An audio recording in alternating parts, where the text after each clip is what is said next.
Plus সেনাবাহিনী অফিসাররা, এদেরকে আমরা আইডেন্টিফাই করা খুব বেশি কঠিন কাজ না। আইনের জন্য যে সমস্যা ছিল সেটা গতকাল উত্তরণ হয়েছে। আমার মনে হয় এখন সবাইকে গ্রেপ্তার করা প্রয়োজন এবং তাদেরকে মুখ থেকে বের করতে হবে কার ফয়সালা তারা কিভাবে করছে। আমরা একটা দুর্ভাগ্য আমরা পেয়েছিলাম শেখ হাসিনা হেন অপকর্ম নাই সে করে নাই। আমি সেনাবাহিনীর একজন অফিসার ছিলাম, চাকরিরত অবস্থায় গুম, তারপর আমাকে জেল থেকে এসে আমাকে আবার গুম।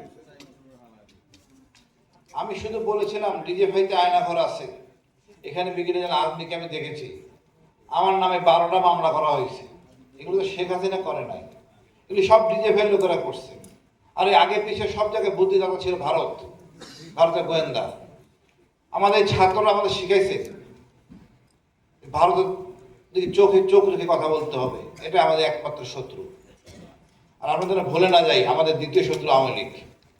এদের প্রশ্রয় আমরা দেব না, দিলে আমরা আবার এই গুমের শিকার হব, আমরা আবার সেই নির্যাতনের শিকার হব। কোনো স্কোপ আমরা দিব না, কোনো প্ল্যাটফর্ম দিব না। এটা নিয়ে 71 নিয়ে কথাবার্তা হচ্ছে, যে 71 নিয়ে কথাবার্তা হয় এর পূর্ণ অধিকার হল বিএনপির, শহীদ জিয়ার, অন্য কারো না।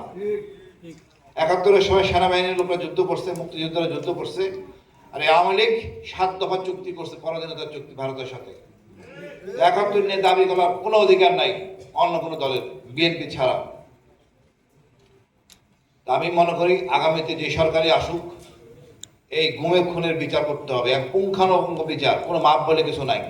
আমরা যে মাপ দেই এটা আবার সৃষ্টি হবে।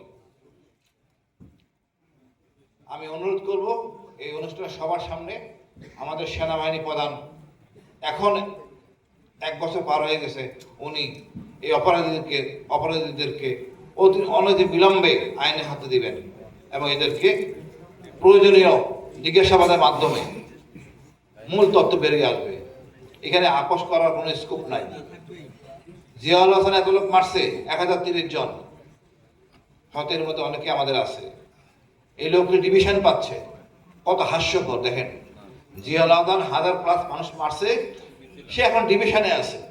আমরা তো এই বিচার চাই নাই। আমাদের সাথে মানে কি ফাইজলামি করা হইতেছে সরকার। আমি বলবো এই সরকার আমাদের সাথে সম্পূর্ণভাবে ফাইজলামি করতেছে। এদের রাখা উচিত আয়না ঘরে। এই সেনাবাহিনীর কর্মকর্তা যারা এই অপকর্মে জড়িত, যেই বাহিনীর হোক, এদের আয়না ঘরে রেখে বিচার করা উচিত। আমি আর কথা বলবো না, খুব কষ্ট লাগে। আমার বাচ্চারা কি কষ্ট করছে, আমি কি কষ্ট করছি আমি জানি, আপনাদের কষ্ট আমি বুঝি। বাট আমার উচিত এইসব অনুষ্ঠানে সেনাপ্রধানকে নিয়ে আসা, এই অসভ্য জেনারেলদের নিয়ে আসা, শুনুক। এরা কি জানতেন না আয়নাঘর ছিল এখানে? 5 তারিখে কেন বলতো? 5 তারিখে পরে কেন বের হলো এরা? আগে কেন বের হয় নাই? তারা আগে কেন প্রতিবাদ করে নাই? তারাও এই অপরাধী।